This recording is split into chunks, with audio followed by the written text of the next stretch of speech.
Amados irmãos, graças a Deus pelos louvores que sobem à presença de Deus. Quem já está sentindo a presença do Senhor, diga amém. Então abra sua Bíblia no texto lido e vamos meditar um pouco, não é? Nas duas sextas-feiras passadas falamos até o versículo de número 11. Hoje vamos comentar a partir do 12. Versículo 12 diz algo sobre a tentação, não é? Dizendo assim, irmãos: bem-aventurado o varão que sofre a tentação, quer dizer, que suporta a tentação, porque quando for provado, receberá a coroa da vida, a qual o Senhor tem prometido aos que o amam. Uma leitura rápida pode alguém se confundir. Quer dizer, a pessoa quando for tentado, não é? Vai ser provado e vai receber a coroa da vida, mas se vencer a tentação.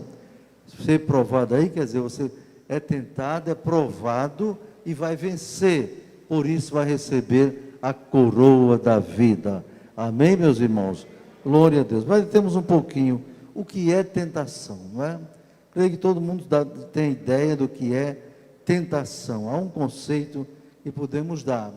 Tentação, meus irmãos, é o efeito de tentar, disposição de ânimo para a prática de coisas diferentes ou censuráveis. Isso está lá no dicionário, tá certo? Biblicamente, tentação é um convite ao pecado. Tentação é um convite, é uma indução para a pessoa pecar. Está vendo? Nessa epístola, Tiago fala da tentação com o significado de perseguição, de lutas e provações pelas quais os crentes podem passar. Se você acha que ainda não foi tentado, pode se preparar, e você vai ser. Ninguém escapa da tentação, de uma forma ou de outra, porque até nosso Senhor Jesus Cristo foi tentado, não é? Louvado seja Deus. Agora, vejamos a origem da tentação. De onde pode vir a tentação sobre mim ou sobre vocês? São de três origens, irmãos. A primeira delas é da parte da carne. Da carne. A carne eu já expliquei para a igreja, não é o corpo, não são os membros, cabeça, tronco e membros, nem mesmo os órgãos sexuais. A carne não é isso, isso é o corpo. E o corpo do crente, diz a Bíblia, não sabeis que o nosso corpo é templo do Espírito Santo de Deus, que habita em vós, proveniente de Deus? Então o corpo não pode ser considerado algo ruim, não. O corpo é bênção. O corpo do crente salvo é uma maravilha. É tão importante para Deus que na ressurreição, se o crente já estiver morto quando Jesus vier, o corpo dele vai ressuscitar, se une ao Espírito e alma e vai ao encontro de Jesus nos ares. Amém, meus irmãos? Entendam isso para não ficar explicando coisas sem base na palavra de Deus, dizendo que o corpo é a carne, que o corpo não presta, para nada aproveita. A carne que para nada aproveita quer dizer a natureza carnal que tem no ser humano depois que o homem pecou lá na face da terra, tá certo? Então carne é isso, a Bíblia fala muito sobre isso. Diz a Bíblia em Romanos 7:8, na carne não habita coisa boa, quer dizer, na natureza carnal. Dela vem o pecado e suas paixões, de Romanos capítulo 7, versículo 5, não é verdade? Essa é a primeira origem da tentação. Segunda, do mundo. Você pode ser tentado pelo mundo. A carne é uma espécie de meio que é portátil, você anda com ela para um lado e para o outro, a natureza carnal. Agora, tem a outra fonte que é o mundo, tentado pelo mundo, não é? O que é o mundo? Tem crente que não sabe, pensa que o mundo é o planeta Terra, de jeito nenhum. Nesta acepção de tentação, o mundo não é o planeta é bênção de Deus. E um dia Deus vai renovar, que haverá novos céus e nova terra em que habita a justiça. O que então? Não é o mundo físico, viu? Não é o mundo físico. A palavra mundo se emprega, como diz o dicionário cristão, para designar os seus habitantes. Abra sua Bíblia aí no Salmo 9, versículo 8. Salmo 9, versículo 8. Para você entender o que é o mundo de acordo com a Bíblia. Vai lá no livro dos Salmos, está lá no meio da Bíblia, não é? Salmo 9, versículo 8. Louvado seja Deus. Doutrina é assim, irmão. Tem que abrir a Bíblia. Salmo 9, versículo 8. E ele mesmo, olha o que diz a Bíblia. Vamos ler o 7. Mas o Senhor está sentado perpetuamente. Já preparou seu tribunal para julgar. Ele mesmo julgará o mundo com justiça, julgará os povos com retidão. Você vê na internet, na mídia, quanta gente afrontando Deus, não é? Quanta gente se voltando contra a palavra de Deus, de maneira furiosa. Eu vi hoje na internet, um médico cristão perdeu o cargo de médico competente, mas foi expulso do hospital porque não quis tratar um paciente com nome neutro. O paciente era um homem, mas se dizia que era uma mulher, e o médico crente tratou ele com o nome de homem mesmo. Resultado, foi expulso. Por quê?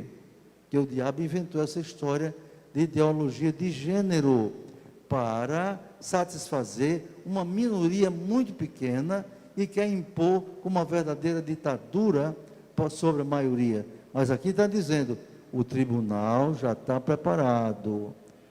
E o Salmo 9 é mais forte, Salmo 9, versículo 17, diz, os ímpios serão lançados no inferno, e todas as gentes que se esquecem de Deus. Não escapará ninguém, meus irmãos, ninguém mesmo, né? O mundo tem 7 bilhões e 600 milhões de habitantes, não é? A minoria é cristã, a maioria não quer saber de Deus. Mas um dia, todos serão julgados, não é pela Constituição do Brasil, da Holanda, dos Estados Unidos, da Europa, não sei de onde. Todos vão ser julgados por aqui, ó. Pela lei de Deus. Pela lei de Deus. Todos vão ser julgados. Não vai escapar ninguém, porque Deus está registrando tudo lá no céu. Você está vendo, irmão? Isso é o mundo. Isso é o mundo. A Bíblia diz o seguinte, em 1 João 2,15. Olha, irmãos, o apóstolo nos exorta a que não amemos o mundo, nem o que no mundo há. Não ameis o mundo, nem o que no mundo há. Ou seja, o mundo é tudo que existe na face da terra, todas as estruturas que se voltam contra Deus, que são inimigas de Deus, não dão valor a Deus. Isso é o mundo. As estruturas criadas pelo diabo ou pelo homem, que afastam o homem de Deus. Os falsos prazeres mundanos, isso faz parte do mundo. A mídia corrupta é o mundo. O ensino nas faculdades daquilo que não agrada a Deus é o mundo. Tudo isso é o mundo. A cultura, na educação, na música, tudo que se volta contra Deus é o mundo. Mas sabe o que diz a palavra? Porque tudo que há no mundo, a concupiscência da carne, a concupiscência dos olhos e a soberba da vida, não é do Pai, mas do mundo. E o versículo seguinte ele diz, mas o mundo passa, é a sua concupiscência, mas aquele que faz a vontade de Deus, permanece para sempre. Dê glória a Deus. O mundo com todas as estruturas ruins, pecaminosas, está passando, e vai passar, vai passando, e vai passar, mas o crente fiel já tem a vida eterna aqui. já começa a ter a vida eterna aqui. Ele não vai passar, permanece para sempre. E a terceira fonte de tentação, qual é? É o diabo. Então não esqueça disso, a carne, o mundo e o diabo, são as três fontes, viu? É a fonte mais cruel da tentação. O seu caráter é sempre destrutivo e contra Deus. Jesus, que é nosso Senhor e Salvador, se fez homem para morrer em nosso lugar. Após o seu batismo, a Bíblia diz que ele foi levado pelo Espírito Santo ao deserto para ser tentado pelo diabo. Ou seja, Jesus, como Deus, sabe tudo, mas não podia experimentar o que é que o ser humano passa quando é tentado. Então ele se fez homem, se fez carne, como diz João, e habitou entre nós, para ter as experiências como homem, não é? Do que é o ser criado por ele. Então essa é uma fonte mais terrível e avassaladora da tentação, é o diabo. Nem Jesus escapou, né? Nem Jesus escapou, mas acontece uma coisa, quase todo mundo na terra e foi tentado, caiu ou cai ou vai cair. Mas Hebreus capítulo 4, versículo 15 diz que Jesus em tudo foi tentado, mas não pecou. Dê glória a Deus por isso. Por isso ele pode nos livrar do pecado, pode nos salvar, pode nos dar vitória na tentação, porque ele venceu. Jesus venceu todas as fontes da tentação. Venceu a carne, venceu o mundo, venceu o diabo. E para completar, ele venceu a consequência do pecado, a morte. Ele venceu a morte. No terceiro dia, ele ressuscitou. Dê glória a Deus por isso. É por isso que nós estamos aqui nesta noite, não é verdade? Então, meus irmãos, os homens de Deus também foram tentados.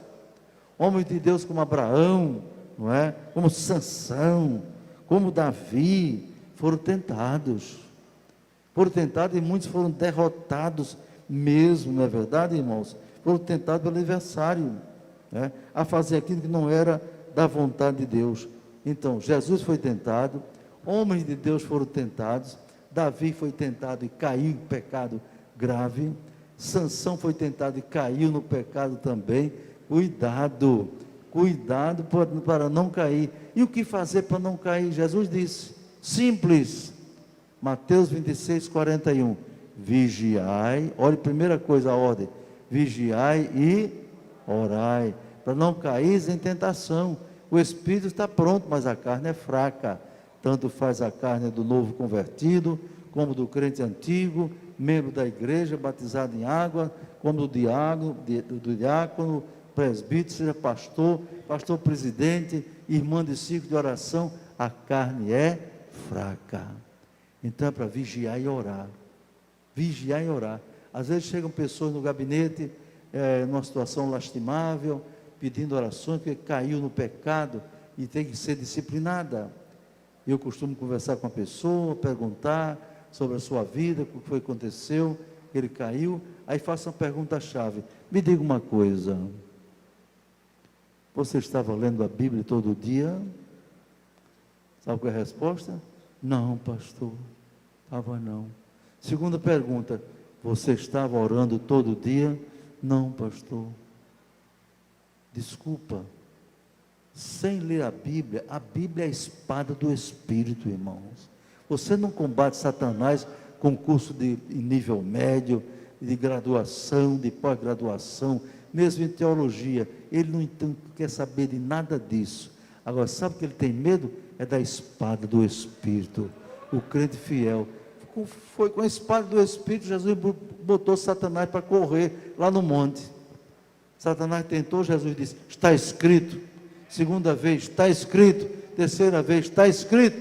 E finalmente, vai-te, Satanás, porque está escrito, ao Senhor teu Deus adorarás e só a Ele servirás. Ele citou a palavra. Citou a palavra. Não é? Pode estar certo, quando o crente cai, é porque não usou a palavra. Não orou, não vigiou e não soube usar a palavra. Não é? Eu já orientei a mocidade, dirigi a mocidade 20 anos.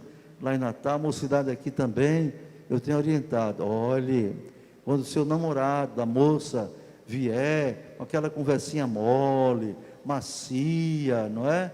Como um jovem disse para uma moça aqui da igreja, olha fulana, você sabe, eu não quero me prostituir, e eu namoro com você, e a gente vai noivar, vamos casar, então quero convidar para ir para um motel. Viu? O rapaz, por sinal, não era dessa igreja, era de outra, que ela inventou de namorar com ele. Mas também pode cair com pessoa da Assembleia de Deus. Ela veio me dizer, pastor, quando ela veio falar comigo dizendo que queria namorar aquele rapaz, perguntou se era pecado, eu disse, bem, pecado eu não posso dizer que é, porque é uma igreja evangélica, porém, é uma doutrina diferente, é uma igreja mais liberal, nos costumes, nos comportamentos, você tenha muito cuidado, você poderá ser tentada. Ela foi, teve o apoio dos pais, não deu 3 meses, ela veio me procurar, pastor Elinaldo, pois o rapaz veio falar de sexo para mim, ir para um motel, e disse tanto argumento, mas eu disse, ele estava errado, ela só faltou citar a palavra de Deus, está escrito, disse, estava errado, não aceitava. Eu disse, agora você tenha cuidado, porque o diabo não tenta uma vez só não, ele tentou Jesus 3 vezes, então a média que ele tenta o crente é pelo menos 3 vezes, a média, viu? Vai atacar de novo. Não deu muito tempo, um mês depois, ela me procurou esse pastor Elinaldo, acabei o namoro. Foi? Por quê? O senhor quase que profetizou. Ele veio insistir de novo, pastor. E sabe o que ele disse? Quando eu disse para ele que estava errado, ele disse, você fica aí na onda de pastor Elinaldo, fica na onda do seu pastor que é radical. Mas eu ensinei a ela como vencer, as meninas aqui já sabem, né? Vou passar para as meninas do setor 4. Quando ele vier tentar de novo, você arregale bem os olhos na cara dele assim, sabe? Quase batendo no nariz, diga assim, olha aqui na minha cara, vê se eu tenho cara de quem vai para o inferno. Viu? Diga bem forte assim. E como você já sabe que ele não tem vergonha, não tem caráter, depois diga a ele, está vendo aquela porta ali? Por onde você entrou, saia agora em nome de Jesus e não entre mais na minha casa, você não é digno de namorar com uma serva de Deus. E quando ele for saindo, você dá um chute no traseiro dele.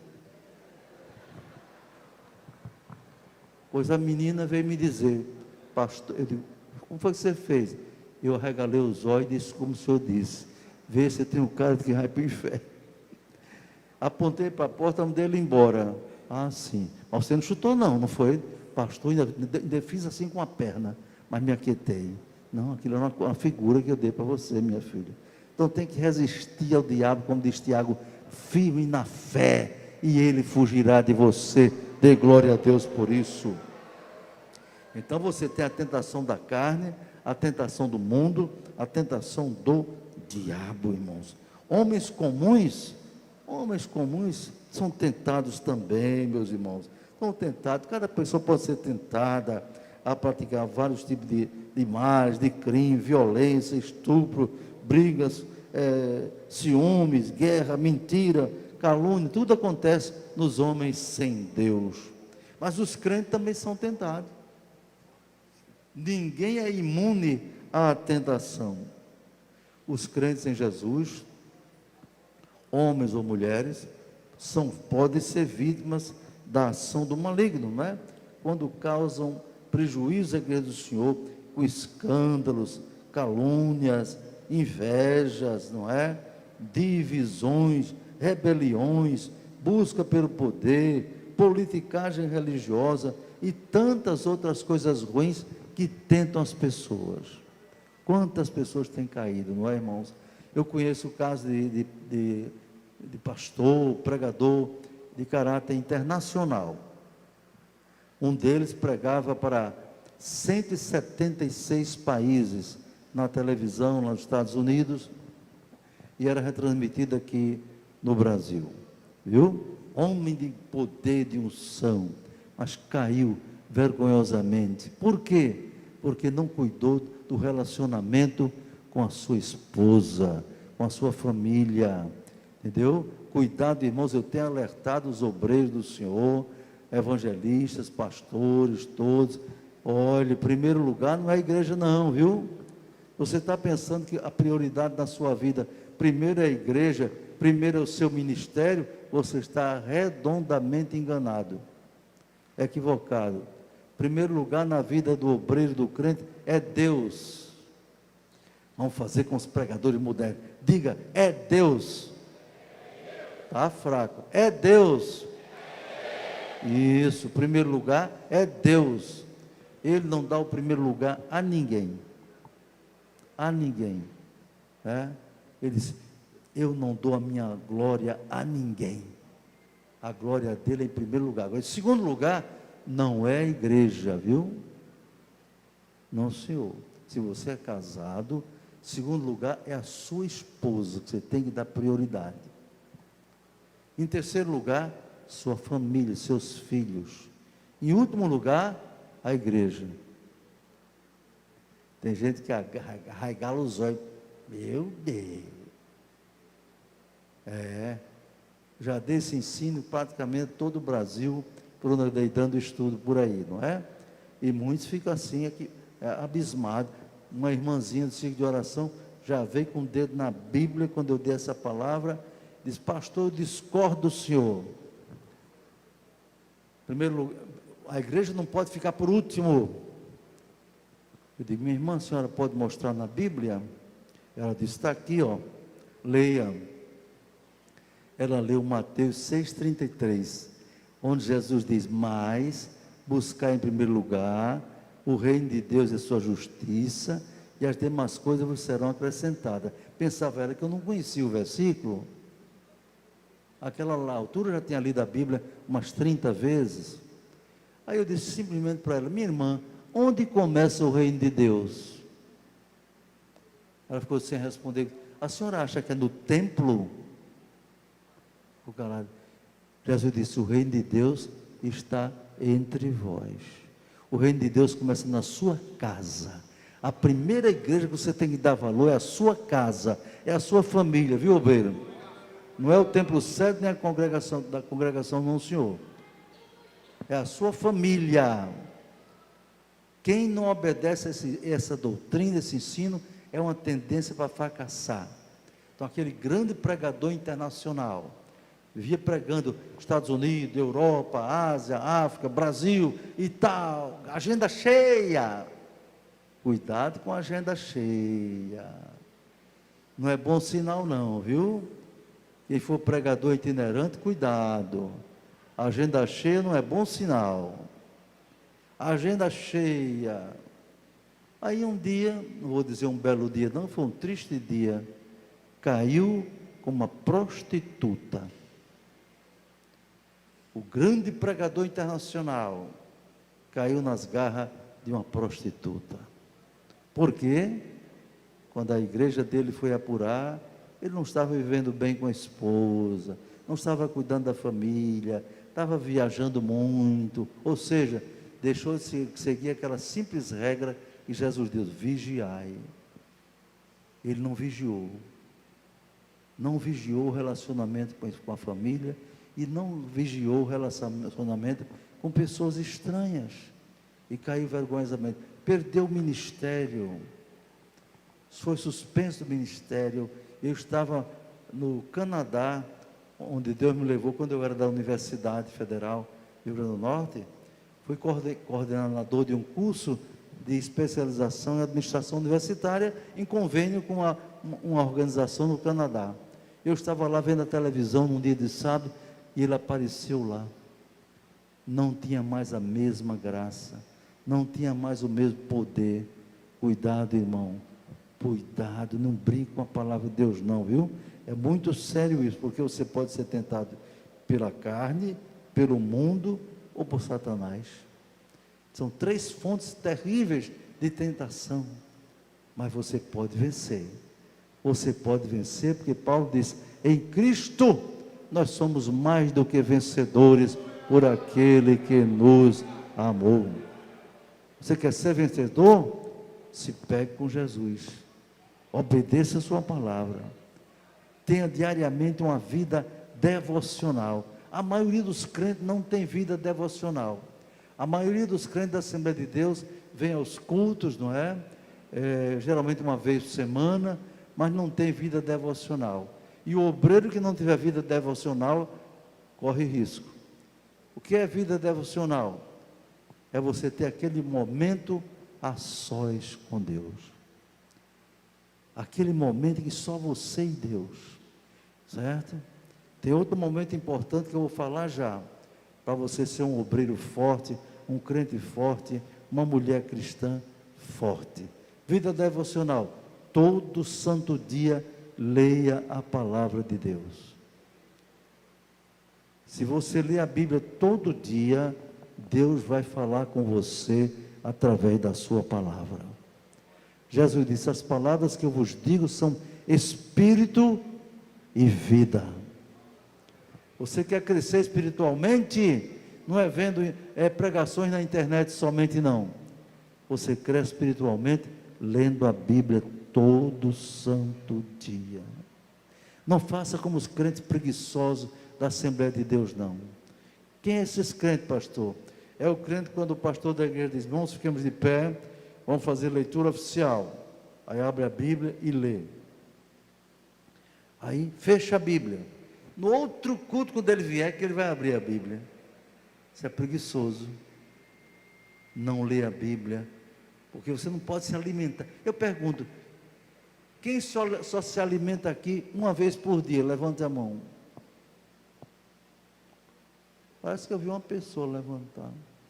Coitado de você, meu filho, porque seu organismo precisa de 2.500 calorias, 1.500 calorias por dia, e uma refeição só não dá não, viu? Tem que ser 3 refeições: café da manhã, almoço e jantar. Agora, tem crente que não come, não alimenta a alma dele nem uma vez por dia. Qual é o alimento da alma? É feijão, é arroz, é churrasco, é biscoito, é pão, é verdura? Não, senhor. O alimento da alma está aqui, ó. É a palavra de Deus. Leia a Bíblia. A gente fica com pena quando vê uma pessoa com os ossos de fora, não é? Não é verdade? Os ossos de fora, magrinho, esquelético, entendeu? Vai ver que é doente, alguma coisa. Agora, tem crente que não tem os ossos de fora, porque no espírito não tem osso, mas é raquítico, anêmico, esquelético espiritualmente, fraquinho, tão fraco que o diabo fizer assim, ó, derruba ele, que é fraco, não está alimentado. E olha o que eu estou dizendo: leia a Bíblia pelo menos uma vez por dia. Basta ler 3 capítulos por dia, você lê a Bíblia toda em menos de um ano. Dá glória a Deus por isso, sabe? Quem não dá glória a Deus é porque geralmente não lê a Bíblia, sabe, irmão? Não lê a Bíblia todo dia, não. É que você está dando glória a Deus porque está lendo, não é? Espero que seja. Leia a Bíblia todo dia, isso faz parte da vida devocional. A outra parte da sua vida devocional: orar. Orar todo dia. Ora de manhã. Ore pelo menos 3 vezes ao dia. Viu? Davi orava 3 vezes ao dia. Daniel orava 3 vezes ao dia. Muitos homens de Deus tinham esse costume, que é saudável e fortalece a alma. Já começa de manhã, quando acorda, orando a Deus. Isso tudo é um exercício espiritual para você ser forte e vencer as tentações. Mas tem crente, como eu digo, que faz de manhã, sabe qual é a oração? A oração da pressa. Acorda já atrasado para ir para o trabalho, para ir para a escola. Aí sabe qual é a oração dele? Senhor, graças a Deus pela noite de paz, amém. Essa oração não fortalece ninguém, meu irmão. Deus está dizendo: coitado dele, pensa que me engana com essa oraçãozinha fajuta, não é? Aí quando chega na hora de comer, aí tem crente que ora assim: Senhor, morrendo de fome, né? Graças a Deus, pessoal, abençoe e manda mais, amém. a oração da fome, não. E na hora que vai de noite, a oração do sono. Senhor, graças a Deus pelo dia de paz. Amém. Isso não resolve nada. Jesus disse: tu, quando orares a Deus, entra no teu quarto, fecha a tua porta e ora ao teu Pai em segredo, e Ele vai te ouvir e te recompensar. E Eclesiastes capítulo 3 diz assim: não te apresse em sair da presença de Deus. Ele não se agrada de sacrifício de tolos. A Bíblia tem resposta para tudo, irmãos, viu? Então, você quer vencer a tentação da carne, do mundo, do diabo? Tem uma vida devocional. Leia a Bíblia todo dia, que alimenta. E você passa a conhecer a palavra, que é a espada do Espírito, para usar a espada do Espírito em qualquer situação. Viu? Qualquer situação. Uma mulher chamou um crente para ir para o motel com ele, uma mulher. Ele disse: eu vou. Você vai me mostrar um versículo que mostra que a gente ir para o motel glorifica a Deus. Ela arranjou? Não arranjou não. 1 Coríntios capítulo 3, versículo 10, diz: tudo que fizer, por palavra ou por obra, faça tudo para a glória de Deus. É uma boa pergunta para você fazer para quem vem com conversa mole para você. Eva caiu porque foi na conversa mole de Satanás. Entendeu? Ela caiu por isso. É só dizer: onde está escrito que a gente pode fazer isso para a glória de Deus. Tem outro versículo em Colossenses 3,17: fazei tudo em nome do Senhor Jesus. E a gente pode fazer isso em nome do Senhor. Olha, o camarada pode estar como tiver, ele baixa logo a moral, a pressão. Viu? Diga, você tem que dizer: está escrito. Está escrito. Amém, meus irmãos? Que Deus nos ajude, possamos guardar esses ensinos preciosos para não cair e viver a vida cristã como Deus se agrada. Vamos ficando por aqui.